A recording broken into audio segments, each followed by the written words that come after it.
Hello, నమస్తే అండి. అందరు బాగున్నారు? నేను మాదిరాజు రాజేశ్వరిని. నాకు షార్ట్ వీడియోస్ చేస్తున్నాను కానండి, లాంగ్ వీడియోస్ చేయాలంటే కొంచెం ఆహ్, అది అలవాట్లేదు కదా, అందుకని కొంచెం చూస్తున్నాను. యూట్యూబ్‌లో ఇంతవరకు ఎవరి మీద ఒకళ్ళ మీద ఏదో చాడీలు చెప్పుకోవడం కానీ, ఏదేదో మాట్లాడుకోవడం కానీ చేస్తున్నారు కానండి, అసలు ఎందుకు అలా ఒకళ్ళ మీద ఒకళ్ళు చాడీలు చెప్పుకోవటం, ఒకళ్ళ మీద ఒకళ్ళు బురదలు చల్లుకోవటం చేస్తున్నారో నాకు అర్థం కావట్లేదు. ప్రశాంతంగా ఉండండి. మనసును ప్రశాంతంగా పెట్టుకోండి. ఎవరి గురించో మీరు ఆలోచించద్దు. మీ గురించి మీరు ఆలోచించుకోండి. హాయిగా ప్రశాంతంగా ఉండండి. ఉండటానికి ప్రయత్నం చేయండి. ఎందుకు 24 గంటలు యూట్యూబ్‌లు మీరు చేయటము, మిమ్మల్ని చూసి మేము చూసి బీపీలు తెచ్చుకోవడం, ఎందుకు ఈ చెత్తంతా పోగేసుకోవటం అనేది నాకు అనిపిస్తుంది.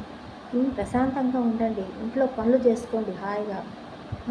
పని మనుషులు పెట్టుకోవటము, వాళ్ళు పని మనుషులు చేసి వెళ్ళిపోయిన తర్వాత ఏం చేయాలి అనేది ఇంకా తోచుబాటు కాక అదే ఇది ఫోన్లు ఆన్ చేయటము. ఫోన్లు ఆన్ చేసిన దగ్గర నుంచి ఈ చెత్త గోల ఎంతసేపటికి వీళ్ళ మీద వాళ్ళు, వాళ్ళ మీద వాళ్ళు చూసుకోవడం తప్ప ఒక ప్రయోజనకరమైన విషయాలంటూ ఏమీ కనపడటం లేదు. అలా చేయొద్దు మీరు. ఎందుకంటే హాయిగా ఇంట్లో పని చేసుకోండి ప్రశాంతంగా. ఇంట్లో ఉండి ఫ్రిడ్జ్ సర్దుకోవడమో, లేకపోతే ఇల్లు శుభ్రం చేసుకోవడమో, పని మనుషుల మీద ఆధారపడతారు. వాళ్ళేమో ఎలా పడితే అలా చేసేసి వెళ్ళిపోతున్నారు.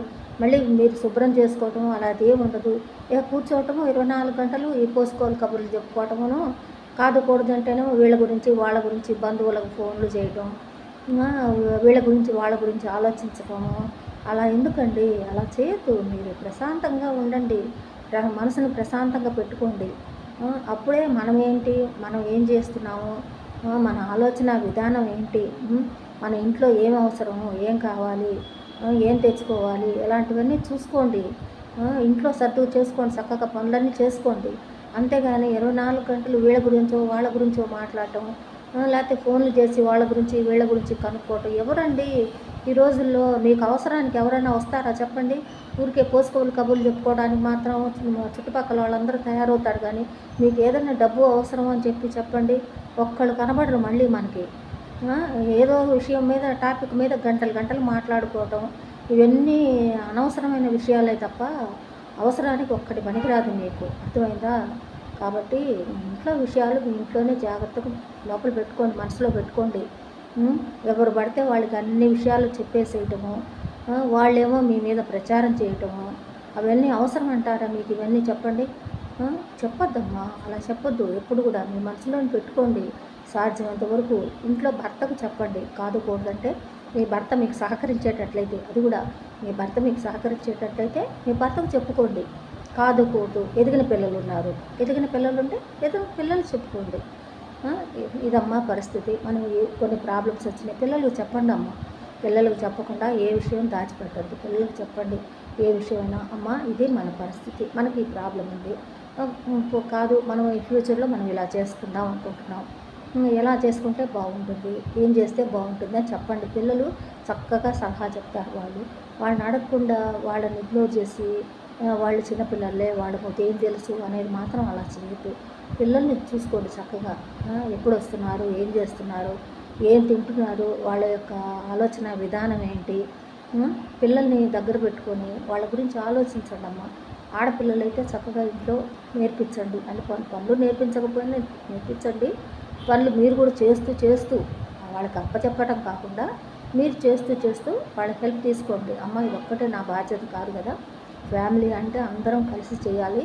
ఫ్యామిలీ అంటే నువ్వు, నేను, నాన్న, అన్నయ్య, తమ్ముడు అందరం ఉన్నాము. మనందరికీ ఫ్యామిలీ అంటే అమ్మదొక్కటే కాదు ఫ్యామిలీ అంటే. కాబట్టి అందరం కలిసి చేయాలి. ఈ పనులన్నీ చేసుకొని ప్రశాంతంగా ఒక పూట ప్రశాంతంగా కూర్చొని కబుర్లు చెప్పుకొని, వీలైతే వాళ్ళని చక్కగా సలహాలు అడగండి. అమ్మ ఫ్యూచర్లో మనం ఎలా చేయాలి, ఏం చేయాలి, ఎలా ఉండాలి అని చెప్పి అడగండి వాళ్ళని. వాళ్ళు చక్కగా సలహా చెప్తారు మీకు. అంతేగాని పిల్లల్ని అడగకుండా చుట్టుపక్కల వాళ్ళకి చెప్పుకొని వాళ్ళు ఏదో మీకు సలహాలు చెప్పి అదంతా అయ్యే పని కాదు. కాబట్టి ఎవ్వరికి ఏ విషయాలు చెప్పొద్దు. ఫోన్లు చేసి మరి వీళ్ళ గురించి వాళ్ళ గురించి మాట్లాడద్దు. అర్థమైందా? మీ ఇంట్లో విషయాలు మీరు చూసుకోండి, ప్రశాంతంగా ఉండండి. చేసుకోండి. ఏదో ఒకటి కావాల్సినవి తెచ్చుకోండి, కావాల్సినవి తినండి. అందరూ నలుగురు కలిసి వండుకొని ప్రశాంతంగా తినండమ్మా. అంతేగాని 24 గంటలు ఈ యూట్యూబులు చూసుకోవటమో కానీ వీళ్ళ గురించి వాళ్ళ గురించి టెన్షన్లు పడుతూ ఎందుకు మీకు అవసరమా ఇవన్నీ చెప్పండమ్మా. పిల్లలు ఏం చదువుతున్నారు, ఏం చదువుతున్నారు, వాళ్ళ యొక్క ఆలోచన విధానం ఏంటి, ఎలాగుంది, అది చూసుకోండి. ముందు అసలు పిల్లల గురించి ఆలోచించండి.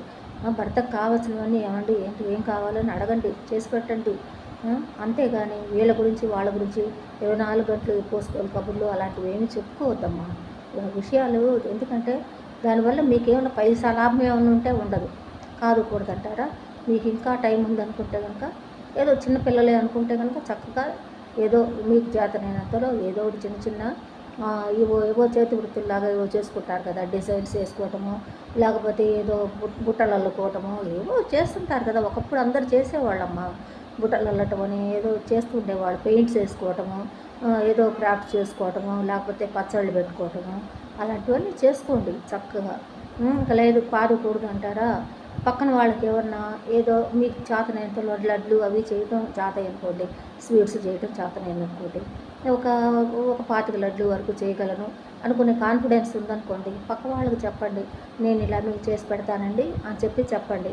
లేకపోతే చక్రాలు చెక్కలు ఇలాంటివి అన్నీ పక్కన వాళ్ళకు అడగండి, చేసి పెట్టండి. లేకపోతే మీకు తెలిసిన అపార్ట్మెంట్లలో వాటికి తీసుకెళ్ళి అమ్ముకోండి. ఒకప్పుడు ఇలా చేసేవాళ్ళమ్మ, అదేం తప్పు కాదు. ఇప్పుడు ఆన్లైన్లో వచ్చినాయి కాబట్టి అలా అన్నా చేసుకోండి, తప్పు కాదు. అంతేగాని ఈ 24 గంటలు వీళ్ళ గురించి చెప్పుకోవటం, వాళ్ళ గురించి చెప్పుకోవటం, అనవసరమైన టీవీ ఇది వాటి పేరేంటి యూట్యూబ్లు చూసుకోవటం, వాటి వల్ల వీళ్ళ గురించి వాళ్ళ గురించి వాళ్ళకి మీకు వ్యూస్ వాళ్ళకు వస్తాయి తప్ప మీకేం వస్తుంది చెప్పమ్మా. తలనొప్పి రావడం తప్ప అంతకన్నా ఏం లేదు, అవునా కాదా. కాబట్టి తప్పు అలా ఏం చేయొద్దు. మీ పిల్లల గురించి ఆలోచించుకోండి, మీ గురించి ఆలోచించుకోండి, మీ ఇంటిని శుభ్రంగా పెట్టుకోండి. మీరు ప్రశాంతంగా ఉండండి, ఇంటిని ప్రశాంతంగా ఉండండి. బయట నుంచి వచ్చిన వాడికి ఏంటంటే కొంచెం ప్రశాంతతను ఇవ్వండి. రాగానే ఇవి కావాలి అవి కావాలి అని చెప్పొద్దు. ఒక గ్లాస్ మంచినీళ్ళు ఇచ్చి ప్రశాంతంగా కూర్చొని అప్పుడు డిస్కస్ చేసుకోండి. ఏ విషయమైనా రాగానే అన్ని కంప్లైంట్లు ఇవ్వటము అలాంటివి ఏమి చేయొద్దమ్మా, సరేనా. ఒక నేను అనుభవం ఉన్న దాన్ని కాబట్టి ఇది చెప్తున్నాను, దయచేసి వినండి, తిట్టుకోవద్దు మాత్రం, సరేనా. ఉంటానమ్మా, నమస్తే.